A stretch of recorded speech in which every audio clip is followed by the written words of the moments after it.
लगने पर कुछ भी मिल जाए वही खा करके हमें संतुष्टि मिल जाती है। लेकिन जब निंद्रा देवी निंद्रा आती है ना, चाहे कांटे भी क्यों ना हो, जब नींद आती है तो कांटों पर भी सो जाते हैं। सोते कि नहीं है? कमाए ले हीरा कुछ नहीं जाता। जो धन दौलत कमाई है हमारे बाद हमारे भी पुरखा हमारे लिए छोड़ करके गए और हम भी छोड़ करके जाएंगे। ये तो एक दूसरे का पहिया चला, चक्र चल रहा है एक दूसरे के ऊपर।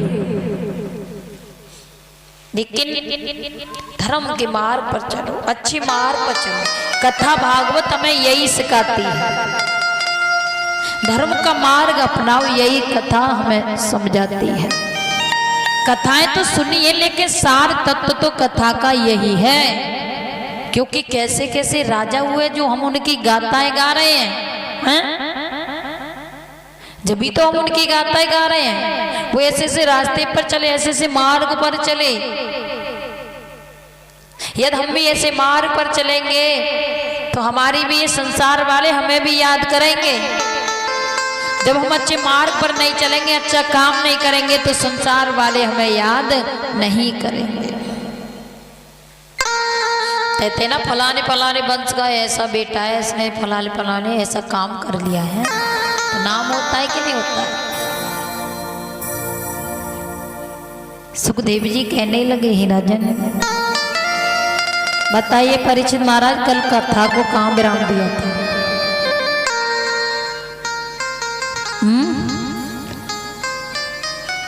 कल कथा को कहाँ विराम दिया था हमने? कल कथा को विराम दिया था हमने गोवर्धन महाराज की पूजा कराई थी। किसने? भगवान कृष्ण ने कहा था बाबा नंद से, अरे बाबा नंद आज के बाद कोई देवराज इंद्र की पूजा नहीं करेगा। पूजा किसकी करेंगे?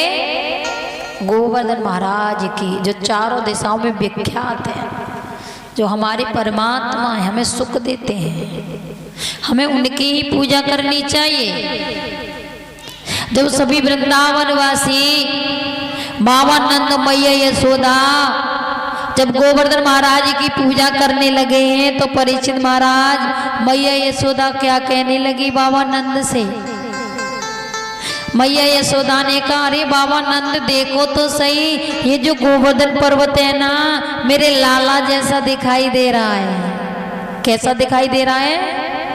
मेरे लाला जैसा दिखाई दे रहा है। क्योंकि एक रूप से तो मेरे प्रभु अपनी पूजा कराते हैं और एक रूप से स्वयं गोवर्धन पर्वत की पूजा करते हैं। क्योंकि गोवर्धन पर्वत भी वही था, परमात्मा का ही स्वरूप। सुखदेव जी कहने लगे, हे राजन अब तो बड़े ही विधि विधान के साथ में सभी वृंदावन वासियों ने, बाबा नंद मैया यशोदा ने और भगवान श्याम ने गोवर्धन महाराज की पूजा की है। जब गोवर्धन महाराज की पूजा की है तो इधर में देवराज इंद्र के पास में नारद जी आ जाते हैं। किसके पास? देवराज इंद्र के पास। जब देवराज इंद्र के पास में नारद जी आए, नारद जी ने कहा, अरे देवराज इंद्र तू यहाँ बैठा है, तुझे पता है वृंदावन में क्या हो रहा है? देवराज इंद्र ने कहा, क्या हो गया?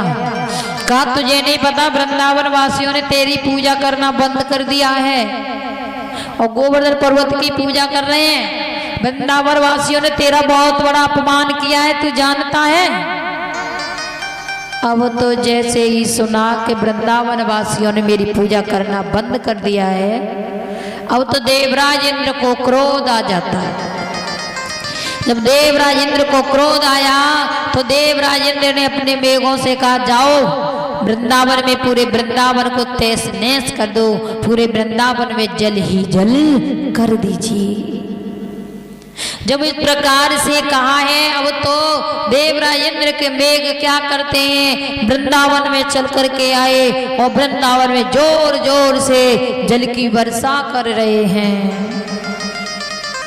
जब जोर जोर से जल की वर्षा होने लगी है और तो पूरे वृंदावन में जल ही जल हो गया।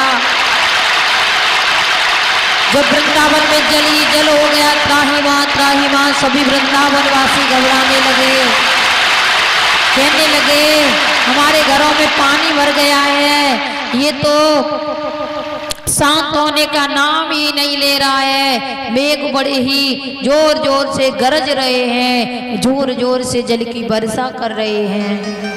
अब तो वृंदावन वासी कहने लगे अब हमारी रक्षा कौन करेगा।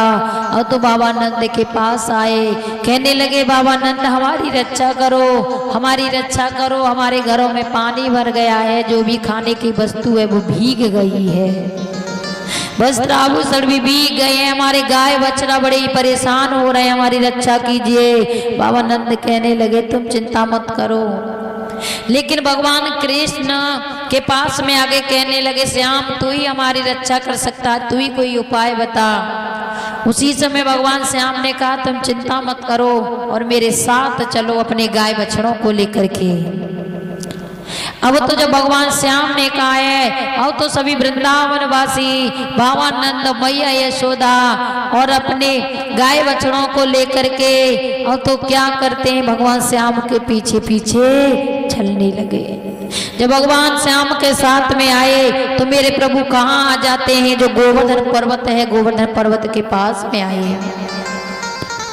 उसी समय मेरे प्रभु ने क्या किया कि गोवर्धन पर्वत को उठा करके और अपनी कन्नी उंगली पर धारण कर लेते हैं। जब गोवर्धन पर्वत को अपनी कन्नी उंगली पर धारण किया है, उसी समय भगवान श्याम ने कहा बाबा नंद मैया यशोदा और सभी वृंदावन वासी इस गोवर्धन पर्वत के नीचे आकर के खड़े हो जाओ। लेकिन जोर जोर से मेघ बरस रहे हैं, शांत होने का नाम नहीं ले रहे हैं। कम से कम 7 दिन हो गए, 7 दिन तक लगातार जल की वर्षा होती रही।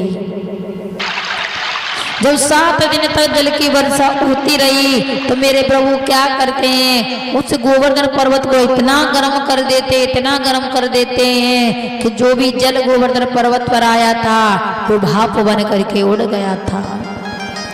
और बताया जाता है उस जल का पान अगस्त ऋषि ने किया था। अब तो जब मेरे प्रभु ने गोवर्धन पर्वत को अपनी कन्नी उंगली पर धारण किया है, मैया यशोदा ने देखा। मैया यशोदा कहने लगी अरे वृंदावन वासियों देखो तो सही, मेरो लाला कितना बारो है और ये कितना बड़ा ये पर गोवर्धन पर्वत है, जरा थोड़ा थोड़ा सहारा लगा दो, मेरे लाला की कलाई कहीं दुख नहीं जाए। जब इस प्रकार से मैया यशोदा ने सभी वृंदावन वासियों से कहा है और किस प्रकार से मैया कहने लगी मेरा लाला कितना छोटा और इतने भारी पर्वत को उठा लिया है। हे वृंदावन वासियों लाला की थोड़ी सहायता कीजिए। जब इस प्रकार से मैया ने कहा है अब तो क्या करते हैं, सभी वृंदावन वासियों ने कहा लाला तू अपनी उंगली उठा ले और हम तेरी सहायता करेंगे, हम अपनी अपनी लाठी लगा लेते हैं। लेकिन क्या हुआ, मैया ने कहा होका की लग ना जाए नजरिया